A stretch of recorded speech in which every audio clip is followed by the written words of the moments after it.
അള്ളാന്റെ റസൂലിന്റെ കാലത്ത് ഭർത്താവ് ചിരിക്കാനുള്ള ദുആ എന്നും പറഞ്ഞ് നബി തങ്ങൾ പറഞ്ഞിട്ടില്ല. പക്ഷെ സ്വഭാവം നന്നാവാനുള്ള ദുആ ഉണ്ട്. കേട്ടുപിടിച്ചോ, സ്വഭാവം നന്നാവാനുള്ള ഒരു ദുആയുണ്ട്. ഈ ദുആ നമ്മൾ എവിടെ? ഒരു പേപ്പറിൽ എഴുതുക.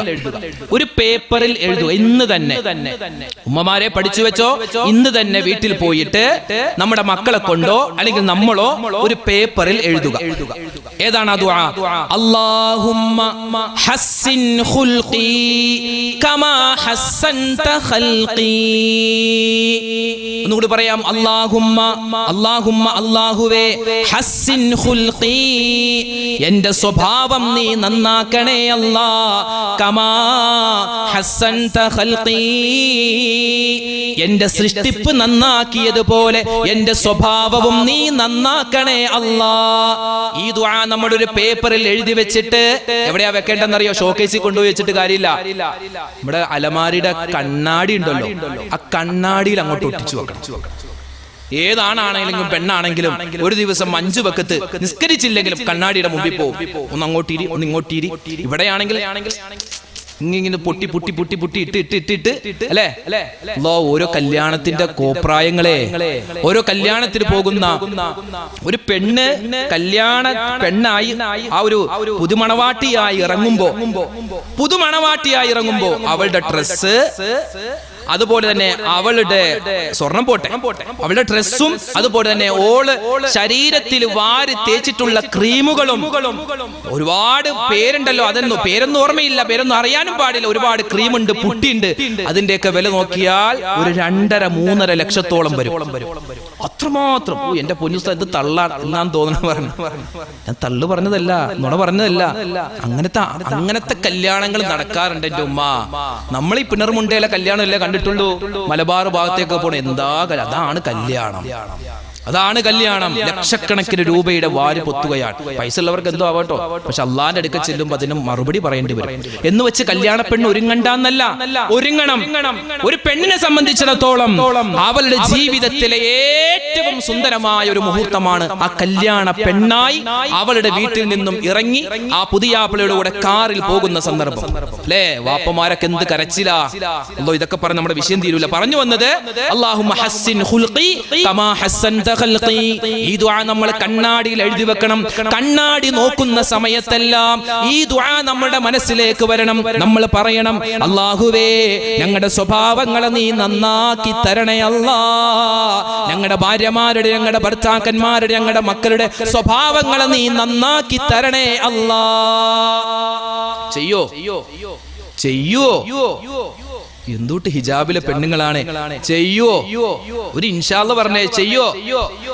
അപ്പൊ ദുആ ഏതാണെന്ന് പറഞ്ഞേ. അല്ലാഹുമ്മ ഹസ്സിൻ ഖുൽഖി കമാ ഹസ്സൻത ഖൽഖി. ചെറിയൊരു ദുആയ. മക്കളൊക്കെ പെട്ടെന്ന് പഠിക്കാൻ പറ്റിയ ദുആയ. എപ്പോ കണ്ണാടി നോക്കിയാലും ഈ ദുആ അങ്ങോട്ട് പറഞ്ഞേക്കണം. ഇനി നമുക്ക് ചർച്ച ചെയ്യാനുള്ളത്, ഇങ്ങനെ നല്ല സ്വഭാവമുള്ള ഈ മനുഷ്യനാകുന്ന നമ്മുടെ ഓരോരുത്തരുടെയും ജീവിതം കടന്നു പോകുന്നത് 6 ഘട്ടങ്ങളിലൂടെയാണ്. വിശാലമായ വിഷയമാണ്, ചുരുക്കി പെട്ടെന്ന് പറയുകയാണ്. ഒരു മനുഷ്യന്റെ ജീവിതം കടന്നു പോകുന്നത് 6 ഘട്ടങ്ങളിലൂടെയാ. 6 ഘട്ടങ്ങളിലൂടെയാ അല്ലാഹുവിന്റെ റസൂൽ സല്ലല്ലാഹു അലൈഹി വസല്ലമ തങ്ങൾ തന്റെ സ്വഹാബിമാർക്ക് വിശദീകരിച്ചു കൊടുക്കുകയാ. അല്ലയോ സ്വഹാബത്തേ, ഒരു മനുഷ്യന്റെ ജീവിതം കടന്നു പോകുന്നത് 6 ഘട്ടങ്ങളിലൂടെയാ. ഒന്നാമത്തെ ഘട്ടമേതെന്നറിയോ? ഒന്നാമത്തെ ലോകമേതെന്നറിയോ? അത് ആലമുൽ അർവാഹ്, ആത്മാക്കളുടെ ലോകമാണ്. നമ്മളൊക്കെ ഈ ദുനിയാവിലേക്ക് കടന്നു വരുന്നതിന് ഒരുപാട് ആയിരക്കണക്കിന്, 10,000-കണക്കിന്, ലക്ഷക്കണക്കിന് വർഷങ്ങൾക്ക് മുമ്പ് നമ്മുടെ എല്ലാവരുടെയും ആത്മാക്കളെ അല്ലാഹു സുബ്ഹാനഹു വ തആല വിശാല വിസ്തൃതമായ ഒരു മൈതാനത്തിൽ ഒരുമിച്ച് കൂട്ടിയെന്ന് മുത്തുനബി മുഹമ്മദ് മുസ്തഫ സല്ലല്ലാഹു അലൈഹി വസല്ലമ തങ്ങൾ പറയുകയാ. നമ്മളൊക്കെ ഈ ഭൂമി ലോകത്തേക്ക് കടന്നു വരുന്നതിന് മുമ്പ് നമ്മുടെ ആത്മാക്കളെ എല്ലാം അല്ലാഹു ഒരു സ്ഥലത്ത് ഒരുമിച്ച് കൂട്ടിയിരുന്നു. ആ ആത്മാക്കളൊക്കെ പരസ്പരം കണ്ടുമുട്ടിയവരുണ്ടോ? പരസ്പരം സംസാരിച്ചവരുണ്ടോ? പരസ്പരം പൊരുത്തപ്പെടിപ്പിച്ചവരുണ്ടോ? പരസ്പരം മിണ്ടിയവരുണ്ടോ? അവരെല്ലാവരും ഈ ദുനിയാവിൽ വെച്ച് പരസ്പരം മിണ്ടുമെന്ന്, പരസ്പരം സംസാരിക്കുമെന്ന് ആദരവായ റസൂലുള്ളാഹ് അർശദാകുന്ന ഞാൻ ലക്ഷക്കണക്കിന് വർഷങ്ങൾക്ക് മുമ്പ് അല്ലാഹു സുബ്ഹാനഹു വ തആല ആലമുൽ അർവാഹ് എന്ന് പറയുന്ന ലോകത്ത് നമ്മളെ എല്ലാവരെയും ഒരുമിച്ച് കൂട്ടിയ സമയത്ത് ഈ ഞാനാകുന്ന മനുഷ്യൻ നിങ്ങളോട് സംസാരിച്ചിരുന്നു. ഞാനാകുന്ന മനുഷ്യൻ നിങ്ങളോട് സംസാരിച്ചിരുന്നു. നമ്മൾ ആത്മാക്കൾ തമ്മിൽ സംസാരിച്ചിരുന്നു. അതുകൊണ്ടാണ് ഈ ദുനിയാവിൽ നമ്മൾ പരസ്പരം കാണുന്നതും സംസാരിക്കുന്നതും. അങ്ങനെ ആ ആത്മാക്കളുടെ ലോകങ്ങൾ കഴിഞ്ഞ് അവിടെ നിന്നും നമ്മുടെ പിതാക്കന്മാരുടെ മുതുകകളിലൂടെ സഞ്ചരിച്ച് മാതാവിന്റെ ഗർഭാശയത്തിൽ 3 കോടിയിലധികം വരുന്ന ബീജഗണങ്ങളിൽ ഒരാളായി മാറി ഒരു മനുഷ്യ കുഞ്ഞായി നമ്മുടെ ആ രണ്ടാമത്തെ ലോകമാകുന്ന രണ്ടാമത്തെ ഘട്ടമാകുന്ന ആലമുൽ അർഹാം നമ്മുടെ ഉമ്മിച്ചാട വയറ്റിലാണ് നമ്മൾ രണ്ടാമത്തെ ഘട്ടത്തിലേക്ക് കടന്നു വന്നത്. ഒന്നാമത്തെ ഘട്ടം ഏതാണ്? ആലമുൽ അർവാഹ്, ആത്മാക്കളുടെ ലോകം. അവിടെ നിന്നും നമ്മൾ എങ്ങോട്ട് വന്നു? നമ്മുടെ ഉമ്മിച്ചാട വയറ്റിലേക്ക് വന്നു. അതാണ് ആലമുൽ അർഹാം, ഗർഭാശയ ലോകം, കാരുണ്യ ലോകം എന്നാണ് അതിന് പറയാ. ഗർഭം ചുമന്നത് 10 മാസം ഉമ്മയാ, പ്രസവിച്ച വേദന തിന്നതും അവർ തന്നെയാ, പാലും കൊടുത്ത് വളർത്തലും അവരാണേ. ഇവ 3 കാര്യം വാപ്പയിൽ ഒഴിവാണേ. നമ്മുടെ ഉമ്മിച്ചാട വയറ്റിൽ നമ്മൾ 9 മാസവും 9 ദിവസവും 9 മണിക്കൂറും 9 സെക്കൻഡും കഴിഞ്ഞവരല്ലേ. അങ്ങനെ ഉമ്മിച്ചാട വയറ്റിൽ നിന്നും നമ്മുടെ മൂന്നാമത്തെ ലോകമാകുന്ന ആലമുദ്ദുന്യാ, ഈ ലോകത്തിലേക്ക് നമ്മൾ കടന്നു വരികയാ. മൂന്നാമത്തെ ലോകത്തിലാണ് നമ്മൾ എല്ലാവരും ഉള്ളത്. ഈ ലോകമുണ്ടല്ലോ, ഇതൊരു വഞ്ചനയുടെ ലോകമാണ്, ഇതൊരു പറ്റിപ്പിന്റെ ലോകമാണ്. ഈ ലോകത്ത് നമുക്ക് ഒരുപാട് കാര്യങ്ങൾ ചെയ്തു തീർക്കാനുണ്ട്, ഒരുപാട് ബാധ്യതകൾ നമുക്ക് നിറവേറ്റാനുണ്ട്. നമ്മുടെ ഉമ്മയോട് നമുക്ക് ബാധ്യതയുണ്ട്, നമ്മുടെ വാപ്പയോട് ബാധ്യതയുണ്ട്, നമ്മുടെ ഭർത്താവിനോട്, ഭാര്യയോട്, മക്കളോട്, സഹോദരങ്ങളോട്, നാട്ടുകാരോട്, വീട്ടുകാരോട്, നമ്മുടെ മഹല്ലുകാരോടെല്ലാം നമുക്ക് ഒരുപാട് കടമയും കടപ്പാടുകളുമുണ്ട്. എല്ലാത്തിലും ഉപരിയായി നമ്മളെ എല്ലാവരെയും സൃഷ്ടിച്ച് സംഹരിച്ച് പരിപാലിക്കുന്ന പടച്ചവനുണ്ടല്ലോ. തുഹി മാലികേ ബഹുറോബർ ഹേ, തുഹി ഖാലികേ जिन्नो बशर है, तू असली है तू बदली है, तेरा नाम अली है अलीम है. പാരാവാരമായി പരന്നു കിടക്കുന്ന നീല പരവതാനി വിരിച്ച ഈ ആകാശ ലോകമുണ്ടല്ലോ, ആ ആകാശ ലോകത്തിനെയും ആ ആകാശത്തിലൂടെ ചുറ്റിത്തിരിഞ്ഞ് നടക്കുന്ന ചെറു തുഞ്ഞാരം പക്ഷികളെയും നാം ജീവിക്കുന്ന, നാം വസിക്കുന്ന ഈ ഭൂമി ലോകത്തെയും ഈ ഭൂമിയെ ചുറ്റിക്കിടക്കുന്ന 4 സമുദ്രങ്ങളെയും ആ സമുദ്രത്തിന്റെ അടിത്തട്ടിലൂടെ ഊളിയിട്ട് പോകുന്ന ചെറു പരൽ മത്സ്യങ്ങളെയും സൃഷ്ടിച്ച് സംരക്ഷിച്ച് പരിപാലിച്ച അല്ലാഹുവേ, ആ പടച്ചവനോട് നമുക്ക് ഒരുപാട് ബാധ്യതകളുണ്ട്. നമ്മളൊന്ന് ചിന്തിച്ചു നോക്കിക്കേ, ഇന്ന് സുബഹി നമസ്കാരം എത്ര ആളുകളാണ് ഖളാ ആക്കാതെ നിസ്കരിച്ചിട്ടുള്ളത്? ഇന്നത്തെ ജുമുഅ ദിവസത്തില് എത്ര ആളുകളാണ് ജുമുഅയുടെ 2 റക്അത്തും കിട്ടിയ എത്ര ആളുകളുണ്ട്? ചില ആളുകൾ ജുമുഅ നിസ്കാരത്തിന് കടന്നു വരുന്നത് അതാ ഖതീബ് 2ാമത്തെ റക്അത്തിൽ, ജുമുഅയുടെ 2ാമത്തെ റക്അത്തിൽ ആകുമ്പോഴാണ് പല ആളുകളും ഓടിപ്പിടിച്ചു വരുന്നത്. അതുവരെ പിണർമുണ്ട മുസ്ലിം ജമാഅത്തിന്റെ പരിസരത്ത് നിന്നിട്ട് വെറുതെ സൊറ പറഞ്ഞു നിന്നിട്ട്, അല്ലാഹുവേ വെറുതെ വർത്തമാനം പറഞ്ഞു നിന്നിട്ട് ഖതീബ് ഉസ്താദ് ഖുത്ബ ഓതുന്ന സമയത്ത് ഓടി വരുന്ന ആളുകളില്ലേ, മനഃപൂർവ്വം ഓടി വരുന്ന ആളുകളില്ലേ, എന്തെങ്കിലും തിരക്കുണ്ടായതിന്റെ പേരിലല്ല, കുറച്ചുകൂടി കഴിയട്ടെ, എന്തിനാണ് നേരത്തെ പള്ളിയിൽ പോകുന്നത്, ഖുത്ബ കഴിഞ്ഞല്ലേ നിസ്കാരം, ആ നിസ്കാരത്തിന് ചെന്നാൽ പോരെ എന്നൊക്കെ വിചാരിച്ചിട്ട് മനഃപൂർവ്വം ജുമുഅ നമസ്കാരത്തിന് പിന്തിപ്പോകുന്ന ആളുകൾ ആരെല്ലാം ഉണ്ടോ അവരൊക്കെ ഒന്ന് ശ്രദ്ധിച്ചേക്കണേ. അല്ലാഹുവിന്റെ വിശുദ്ധമായ ഖുർആന പറയുന്നത്, അല്ലാഹുവിനോടുള്ള ബാധ്യതകൾ നമ്മൾ നിറവേറ്റണേ. അല്ലാഹുവിനോടുള്ള ബാധ്യത നമ്മൾ നിറവേറ്റണം. അല്ലാഹുവിനോടുള്ള ബാധ്യത എങ്ങനെയാ നിറവേറ്റേണ്ടത്? നിസ്കാരം ക്ലിയർ ആക്കണേ, ഖുർആൻ ഓതണേ, നോമ്പ് പിടിക്കണേ, സകാത്തിന്റെ ആ ഒരു സമയമായാൽ നമ്മൾ സകാത്ത് കൊടുക്കണേ, കഴിവുണ്ടെങ്കിൽ ഹജ്ജ് ചെയ്യണേ, പൈസ ഉണ്ടെങ്കിൽ ഹജ്ജ് ചെയ്യണേ, മറ്റുള്ളവരെ സഹായിക്കണേ, ഇതുപോലുള്ള ഇൽമിന്റെ മജ്ലിസിൽ വന്നിരിക്കണേ. ഇതൊക്കെ എന്താണ്? അല്ലാഹുവിനോട് നമ്മൾ ചെയ്യുന്ന ബാധ്യതയാണ്. അള്ളാഹു നമുക്ക് എന്ത് നൽകിയിട്ടുണ്ടെങ്കിലും അൽഹംദുലില്ലാ പറയാം. ഞാൻ പഠിച്ചുകൊണ്ടിരിക്കുന്ന കാലത്ത്, ദർസിൽ പഠിച്ചുകൊണ്ടിരിക്കുന്ന കാലത്ത് എന്റെ സുഹൃത്തിന്റെ വാപ്പ തിരുവനന്തപുരം RCCയിലെ ക്യാൻസർ റീജിയണൽ സെന്റർ അവിടെ ചെന്ന് അവിടെ ഒരു ചികിത്സാർത്ഥം ആ വാപ്പയെ കാണാൻ വേണ്ടി പോയ സമയത്ത് പോകുന്നത് വെള്ള ജുബ്ബയും മുണ്ട കൊടുത്താ പോകുന്നത്. അപ്പൊ കണ്ടാൽ ഒരു മുസ്ലിയാരുടെ ലുക്കുള്ളത് കൊണ്ട് ഒരു ചെറുപ്പക്കാരൻ അവിടെ വെച്ച് ഓടി വന്നു. ഒരു ചെറുപ്പക്കാരനായ ആള്, ഒരു സഹോദരൻ ഓടി വന്നിട്ട് പറഞ്ഞു, ഉസ്താദെ പ്രത്യേകം ദുആ ചെയ്യണം, എന്റെ വാപ്പക്ക് വേണ്ടി ദ്വാരക്കണം. ഞാൻ പറഞ്ഞു ഇൻഷാ അല്ലാഹ് ദ്വാരക്കാം. എന്താ വാപ്പക്ക് പറ്റിയത്? എന്റെ വാപ്പ 6 മാസമായി RCCയിൽ കിടക്കുകയാണ്. 6 മാസമായി RCCയിൽ കിടക്കുകയാണ്. ഡോക്ടർമാര് പരിശോധനയോടുകൂടി പരിശോധന, ബ്ലഡ് എടുക്കുന്നു, മൂത്രമെടുക്കുന്നു, അതുപോലെ മറ്റ് ടെസ്റ്റുകൾ നടത്തുന്നു. എന്താണ് അസുഖമെന്നറിയില്ല. വാപ്പ എന്ത് കഴിച്ചാലും അപ്പൊ തന്നെ ഛർദിച്ച് അത് രക്തത്തോടു കൂടിയാ ഛർദിക്കുന്നത്. ബ്ലഡ് ക്യാൻസർ ആണോ അല്ലയോ എന്ന് അതിനെ ടെസ്റ്റ് അയച്ചിട്ടുണ്ട്. ഉസ്താദ് പ്രത്യേകം ദ്വാരക്കണം.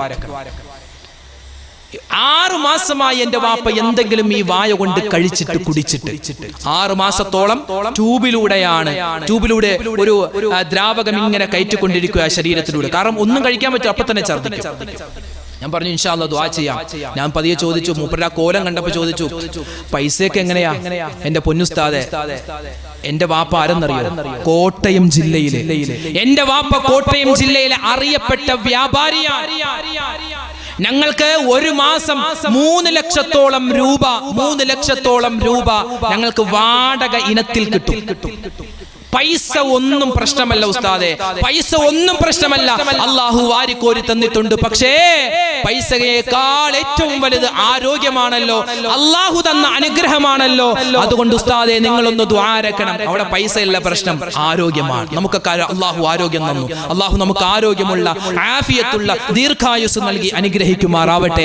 RCCയിൽ ചെല്ലണം. കണ്ണിന്റെ പോളയിൽ ക്യാൻസർ വന്നവരുണ്ട്. കണ്ണിങ്ങനെ തുറിഞ്ഞ് പുറത്തേക്ക് ഇങ്ങനെ തള്ളി വന്നിട്ട് ഇങ്ങനെ വീർത്തിരിക്കുന്നു. കണ്ട കണ്ടാൽ പേടിയാകും. അതുപോലെ മലദ്വാരത്തിൽ ക്യാൻസർ, അതായത് ഇങ്ങനെ അട്ട ചുരുണ്ട് കിടക്കുന്നത് പോലെ ചുരുണ്ട് കിടക്കുകയാണ്. തൊണ്ടയിൽ ക്യാൻസർ, കവളിൽ ക്യാൻസർ, മൂക്കിന്റെ ഉള്ളിൽ ക്യാൻസർ. ആ ഒരു അസുഖം ആർക്കെല്ലാം വന്നിട്ടുണ്ടോ പടച്ചവനെ എല്ലാവർക്കും നീ ശിഫാ നൽകണേ അല്ലാ. ആ രോഗം വന്ന് ഞങ്ങളുടെ കുടുംബത്തിൽ നിന്ന് ആരെങ്കിലും മരണപ്പെട്ടു പോയിട്ടുണ്ടെങ്കിൽ അവർക്ക് നീ ശുഹദാക്കളുടെ പ്രതിഫലം നൽകണേ അല്ലാ. അല്ലാഹുവേ, ഞങ്ങളുടെ ആരുടെയെങ്കിലും ശരീരത്തിൽ ആ രോഗാണു ഉണ്ടെങ്കിൽ ഈ സദസ്സിന്റെ ബറക്കത്ത് കൊണ്ട് അത് നീ ശിഫയാക്കണേ അല്ലാ. അതുകൊണ്ട് എന്റെ ഉമ്മമാരെ, എന്റെ ഉപ്പമാരെ, നമ്മളെപ്പോഴും അല്ലാഹുവിനോട് നന്ദിയുള്ളവരായി മാറണം. എത്രയോ അനുഗ്രഹങ്ങളാണ് അല്ലാഹു നമുക്ക് നൽകിയിട്ടുള്ളത്. ഒരു സ്വഹാബി വന്നിട്ട് അല്ലാഹുവിന്റെ റസൂലിനോട് ചോദിക്കുകയാണ്, യാ റസൂലല്ലാഹ്, നബിയേ, ഞാൻ എന്റെ ജീവിതത്തിൽ ഏറ്റവും കൂടുതൽ എന്തിനു വേണ്ടിയാ ദുആ ചെയ്യേണ്ടത്? എന്തിനു വേണ്ടിയാ നബിയേ ഞാൻ ദുആ ചെയ്യേണ്ടത്? ആ സമയത്ത് അല്ലാഹുവിന്റെ റസൂൽ പറഞ്ഞു കൊടുക്കുന്ന ഒരു ദുആയുണ്ട്. എന്റെ ഉമ്മമാരെ പഠിച്ചു വെച്ചോ, എന്റെ ഉപ്പമാരെ പഠിച്ചു വെച്ചോ. നമ്മൾ എപ്പോൾ ദുആ ചെയ്താലും ഈ ദുആ നമ്മൾ ഉൾപ്പെടുത്തണേ. ഏതാണ് ആ ദുആ? നബി തങ്ങൾ പറഞ്ഞു കൊടുക്കുന്നു, സ്വഹാബാ, നിങ്ങൾ എപ്പോൾ ദുആ ചെയ്താലും ഈ ഒരു ദുആ നിങ്ങൾ ആഡ് ചെയ്യണേ. ഏതാണ്? അല്ലാഹുമ്മ ഇന്നി അസ്അലുകൽ അഫ്വ വൽ ആഫിയ. ചെറിയൊരു ദുആ. അല്ലാഹുമ്മ ഇന്നി അസ്അലുകൽ അഫ്വ വൽ ആഫിയ. അർത്ഥം പറഞ്ഞുതരാം. അല്ലാഹുമ്മ, അല്ലാഹുവേ, ഇന്നി നിശ്ചയമായും ഞാൻ അസ്അലുക നിന്നോട് ചോദിക്കുകയാണ്, അൽ അഫ്വ, എന്റെ പാപങ്ങൾ പുറത്തു തരണം. അല്ലേ, പാപങ്ങൾ പൊറുക്കണം, തെറ്റുകൾ പൊറുക്കണം. അതോടൊപ്പം തന്നെ വൽ ആഫിയ, എന്റെ ശരീരത്തിന് നീ ആരോഗ്യം തരണം. മരിക്കുന്ന സമയത്ത് ആരും പറഞ്ഞു തരാതെ എനിക്ക് സ്വന്തമായി കലിമ പറയാൻ പറ്റണം. എന്റെ നാവിനൊരു കുഴപ്പവും ഉണ്ടാവരുത്. മരിക്കുന്നതിന് മുമ്പ് അവസാന വഖ്തും അല്ലാഹ് എനിക്ക് നിന്ന് പള്ളിയിൽ പോയി നിസ്കരിക്കണം, അല്ലെങ്കിൽ എനിക്ക് വീട്ടിൽ നിസ്കരിക്കണം. നിസ്കാരം ഖളാ ആക്കാൻ പറ്റാത്ത, നിസ്കാരം ഖളാ ആക്കേണ്ടി വരുന്ന ഒരവസ്ഥ എനിക്ക് തരരുത്. ആരോഗ്യം വേണം. എന്റെ മകൻ, എന്റെ മക്കള് എന്നെ നോക്കി ഈ വാപ്പ എന്താ മരിക്കാത്തത് എന്ന് ചിന്തിക്കുന്ന അവസ്ഥ വരെ നീ എത്തിക്കരുത്. അല്ലേ, അങ്ങനെ നമ്മൾ ദുആരക്കണം. അല്ലാഹ് ആഫിയത്ത് തരണേ അല്ലാഹ്, ആരോഗ്യം തരണേ അല്ലാഹ്. അപ്പൊ ഈ ദുആ പഠിച്ചു വെച്ചോ. അല്ലാഹുമ്മ ഇന്നി അസ്അലുകൽ അഫ്വ വൽ ആഫിയ. 2 ദുആ പറഞ്ഞിട്ടുണ്ട്. 2 ദുആ പറഞ്ഞിട്ട് ഓർമ്മയുണ്ടോ? ആദ്യത്തെ ദുആ നമ്മൾ പറഞ്ഞു അല്ലാഹുമ്മ ഹസ്സിൻ ഖുൽഖി കമാ ഹസ്സൻത ഖൽഖി. ഇപ്പൊ പറഞ്ഞ ദുആ അല്ലാഹുമ്മ ഇന്നി അസ്അലുക്കൽ അഫ്വ വൽ ആഫിയ. ഇതൊക്കെ നമ്മൾ പഠിച്ചു വെക്കണം. ദുആ ചെയ്യണം. ഇന്ന് കേരളത്തിൽ ഇപ്പോ അല്ലെ നമ്മുടെ മഹല്ലിലും ഇപ്പോ ഇതെന്ന് പറഞ്ഞാല് വലിയൊരു ഏരിയ എന്ന് പറഞ്ഞാല് ഒരുപാട് ചെറുപ്പക്കാര് നമ്മുടെ നാട്ടിലെന്നല്ല പലവിധ തിരുവനന്തപുരം ജില്ലയിൽ നിന്ന് അതുപോലെ വടക്ക് ഭാഗത്ത് തെക്ക് ഭാഗത്ത് കേരളത്തിന്റെ പുറത്തു നിന്നൊക്കെ ഒരുപാട് പേര് ചെറുപ്പക്കാരികള് ജോലി ആവശ്യാർത്ഥം വരുന്ന ഒരു സ്ഥലമാണ് ഇൻഫോ പാർക്കിന്റെ അല്ലെ ആ ഒരു ഏരിയയാണ്. ഒരുപാട് നമ്മുടെ ചെറുപ്പക്കാര് വഴിതെറ്റി പോവാൻ സാധ്യതയുള്ള ഒരു സ്ഥലം കൂടിയാണ്. പോലീസ് വണ്ടി ഇങ്ങനെ റൊട്ടേറ്റ് ചെയ്യുകയാ. ആരാണ് എവിടെയാണ് കഞ്ചാവ് ഉപയോഗിക്കുന്നത് അല്ലെ കള്ളുപയോഗിക്കുന്നത്? കേരളത്തിൽ 3,34,00,000 ജനങ്ങളാണ്. കേരളത്തിലെ കണക്കാ പറയുന്നത്. ഒരു വർഷം 50 കോടിയിലധികം പൈസയുടെ മദ്യമാണ് കേരളത്തിലെ ജനങ്ങൾ കുടിച്ചു തീർക്കുന്നതെന്നാണ്. ഓണവും ക്രിസ്മസും ഒഴിച്ച് ബാക്കിയുള്ള ദിവസങ്ങളെ കണക്കാ പറയുന്നത്. റോഡ് അപകടങ്ങളിൽ 60%, കുടുംബ കലഹങ്ങളിൽ 85%, കൊലപാതകങ്ങളിൽ 45% ഇന്ന് കള്ളുകുടി കൊണ്ടാണ് വരുന്നതെന്ന് റിപ്പോർട്ടുകൾ വരികയാണ്. മദ്യത്തെക്കാൾ ഏറ്റവും കൂടുതൽ ഭീകരമാണ് മയക്കുമരുന്നുകൾ. ഡ്രഗ്സ്, കഞ്ചാവുണ്ട്, MDMA, heroin, cocaine, charas, Hans, hashish, black, കറുപ്പ്, എത്രയോ പേരുകളാണ്. ഇതൊക്കെ നമ്മൾ പറയുന്ന പേരാട്ടോ. നമ്മൾ പറയുന്ന പേരാണ് കഞ്ചാവ്, MDMA എന്നൊക്കെ. പക്ഷേ ഇത് ഉപയോഗിക്കുന്ന ആളുകൾ ഐറ്റം അങ്ങനെയൊക്കെ പറയുന്നത്. ചില പേരുകൾ ഐറ്റം ഉണ്ട്, അല്ലെങ്കിൽ S ഉണ്ട്, സാധനമുണ്ട്, അങ്ങനെയൊക്കെ പറയുള്ളൂ. നമുക്കൊന്നും മനസ്സിലാവില്ല. തുള്ളിയുണ്ട്. ഒരു തുള്ളിക്ക് 2,500 രൂപയാണ്. അതൊന്ന് നാക്ക് നീട്ടിയിട്ട് നാക്കിലേക്ക് ഇറ്റിക്കും. അതങ്ങോട്ട് ചെന്നാ എന്റെ ഉസ്താദേ പിന്നെ സ്വർഗം. കയ്യിൽ ഇങ്ങനെ പോറൽ വരുത്തും, കാലിന്റെ പുറകിൽ ബ്ലേഡ് കൊണ്ട് പോറും. അതിൽ ഒരു എന്താ പറയാ, നമ്മളിപ്പോ പൊട്ടിയാൽ ഏതെങ്കിലും ഒരു സ്ഥലത്ത് പൊട്ടിയാൽ നമ്മൾ ബാൻഡേഡ് ഒട്ടിക്കുന്ന പോലെ അവിടെ ഒട്ടിച്ചു വെക്കും. സ്റ്റാമ്പുണ്ട്, നാക്കിന്റെ ഉള്ളിൽ ഒട്ടിച്ചു വെക്കും. രഹസ്യഭാഗങ്ങളിൽ അതുപോലെ തന്നെ മുറിവുണ്ടാക്കിയിട്ട് അവിടെയും ഇറ്റിക്കുന്ന മരുന്നുകളുണ്ട്. പുകയുണ്ട്, പുക. മലപ്പുറം ജില്ലയിലെ എവിടെയാ അങ്ങോട്ട് പോയാൽ മതിയല്ലോ, എല്ലാ ഗുലുമാലും ഉണ്ട് അവിടെ. എന്നാൽ കൗമാണ് ഏറ്റവും കൂടുതൽ എന്ന് വെച്ച് ബാക്കിയുള്ള സ്ഥലത്തില്ല എന്നല്ലോട്ടെ, എല്ലാ സ്ഥലത്തും ഉണ്ട്, അവിടെയും ഉണ്ട്.